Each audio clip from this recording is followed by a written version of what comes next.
Alright guys, jumping right back into a video for Return Sphere in Good Morning. Should be round 5 of the league going against the Luka Goers, Albed Sykes taking on the Ronso Fangs, and the Guado Gories taking on the Kilika Beasts. So this game is a little bit off of our schedule. Normally today what we would have done is a challenge video, which is because we do have some challenges to do. So basically we would have done a challenge video, which would have been any number of like from the any number of challenges that were recommended to us. Had a few computer issues this morning, so this is what we're doing, and I think this one is gonna premiere a little bit late. It's what is it? It's 11:43 right now, and it's supposed to premiere in 17 minutes.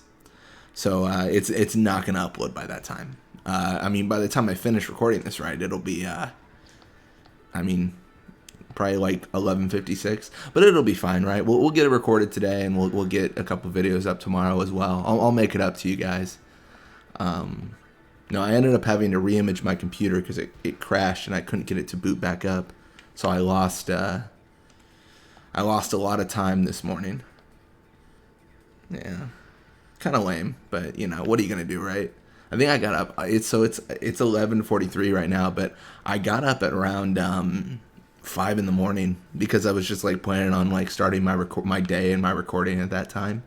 But then like I woke up to a lot of work to get done with the computer and such. But yeah, looks like we got Wither Tackle coming from Balgerda. She does steal the ball away.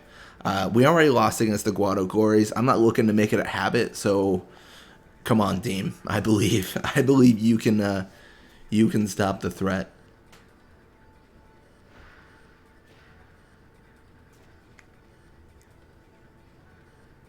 All right. So here's like, I mean, at this point it's a really critical decision.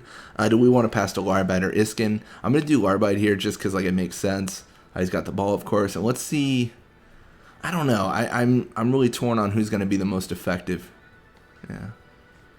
And I do apologize if you guys see any sort of lag in the game. I reinstalled everything, so I'm using Streamlabs OBS now instead of just the regular OBS. I don't know. People were kind of raving about it, so I was like, why not? Like, why not give it a shot, right?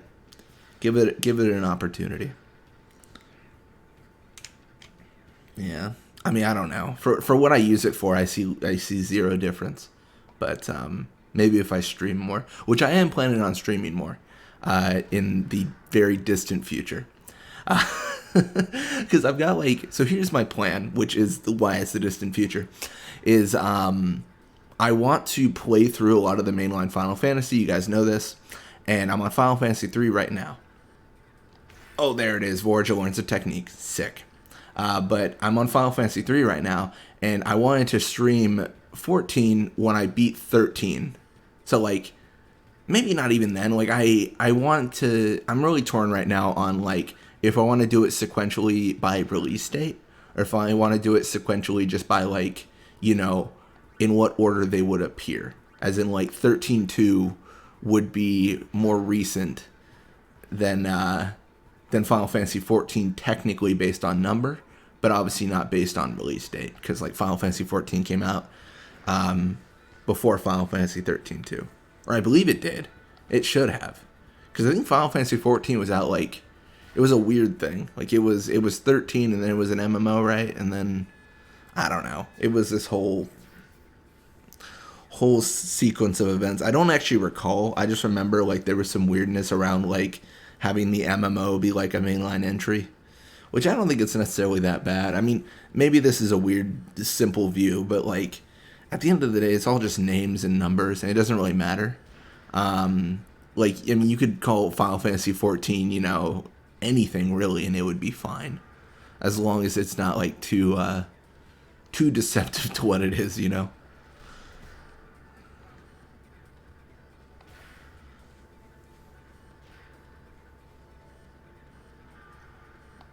Yeah. Volucha with the shot. She does actually get one over on Nizarut, so we are going to go down a point, but we are still 2-1, so that is not looking good for them at all.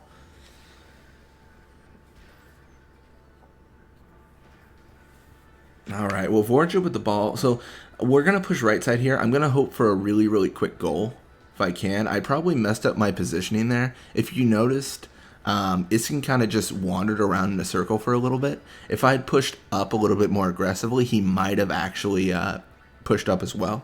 The big question there is, if I push up early, does that also mean that Volucha pushes up with me and encounters me and makes it awkward? It's tough to say. I mean, even at this moment, there's no guarantee I can make this, especially with the amount of pressure we're getting. But a tackle slip is a very good start for that. And 2 tackle slips is even better. I just don't want him touching me at all. I'm looking for no trouble, no interference, and we got a goal. 3-1. Easy peasy. Very, very easy. It's good to see.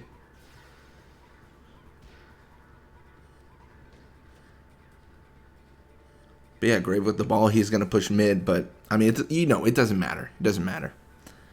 So a little bit of experience for them, a little bit for us. It's good times. Good times. We got nap shot, which is good. We didn't learn that wither pass from Grav, unfortunately. That was all on me. I definitely messed up the tech copy there. I forgot there were still passes we could learn, so I just hit X or A or, I hit the button just way too soon. Definitely a early attempt on my part for sure. But yeah, I guess we should have had Kilika try to tech copy Volucha, just because she did do that nap shot twice, but we didn't have Kilika on that either. I don't know. It's so tough to say because in general, so when you're doing tech copies, in general, you're most likely gonna just be doing the one that is that the one person that has the most amount of techniques you can copy. Not even like necessarily the most likely ones, but if Volucha has a shot to tech copy, and then Bixen also has a shot to tech copy, and then also 3 other things, you're gonna choose Bixen because it just makes the most amount of sense. But yeah, a little bit unlucky there with the non-Volucha tech copy in the first half. We'll see if we can kind of fight back. We're not gonna push for it. Like, I'm not gonna purposely try to set up Volucha for anything. I'm just gonna play as normal and see if we can get something done. Passing to Larbite here. I'm giving him another opportunity to score. Like I said, he's a little bit of the unloved child of this team. He's so good, but also not as good as Iskin. So it's pretty heavy marks against him, I think. I don't know. That's always tough.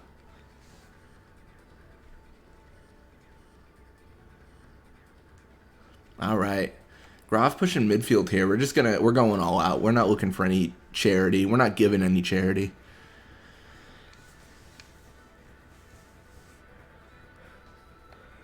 Oh, he could do the pass. Oh, Nizrud's level's too low. That's a shame. It's not the worst thing in the world. Like, it's with Nizrud especially being a goalie, it's kind of expected at a certain point, if I can be honest. Just because, like, he's kind of always set up for, like, a kind of a bad time. Going to let Balgerda tackle through. We're definitely playing with fire here because we're really hoping tackle slip occurs when we do these kind of tackles from Balgerda. And then if it doesn't, she's got pretty good attack, so we're just fingers crossed we don't lose the ball. There's a lot of hoping and praying in a lot of these encounters. That's for sure.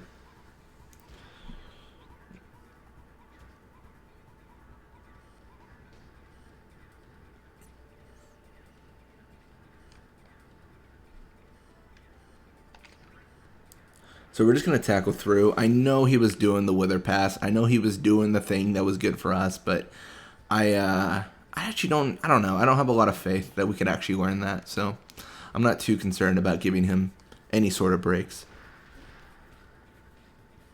I mean, you could also argue, though, like, you're 5-1. Like, was there really a risk that anything was going to happen poorly for you? But, we're here to win. We're here to make sure the Luka goers know they lost.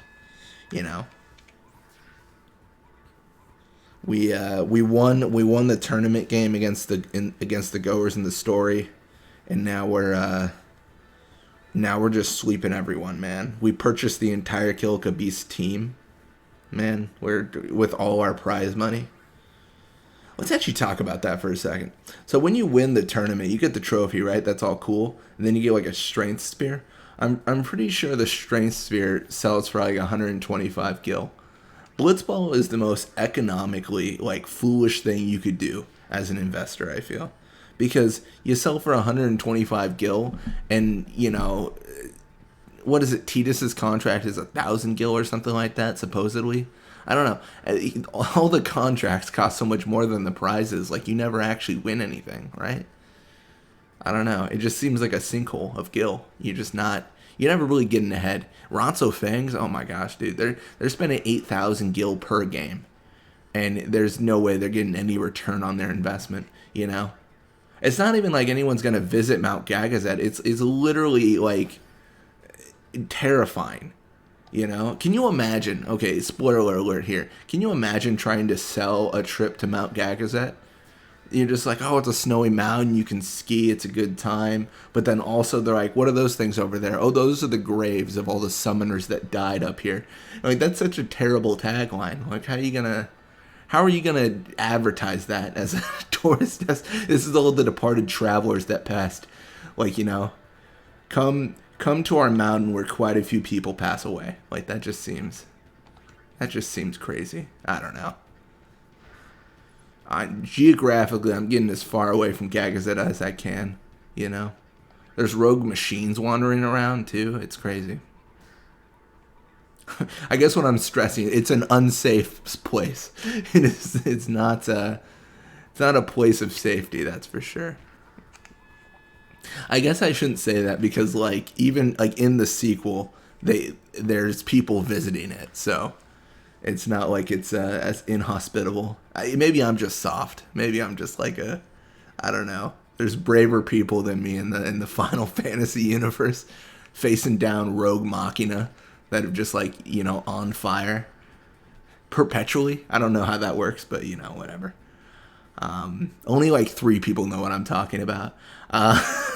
If you play the game, there's Machina on fire as you go up there, and like you face them, and they're just randomly encountered. Then there's a hot springs that people visit in the second one. But yeah, Vorja leveled up. I feel like I went on a crazy tangent. Vorja leveled up. Dean leveled up. So we win 7-2. Ronso Fangs 3-1. Kilika Beast and Guadagori's tie at 3-3. Didn't Kilika Beast tie their last game too? Yeah, they've got 2 ties. Huh. Well, Lucky Goers are definitely the big losers here. Guadagoris are taking pretty competitive wins. But anyways, thank you guys so much for watching. I hope you enjoyed it, and I'll see you guys next time.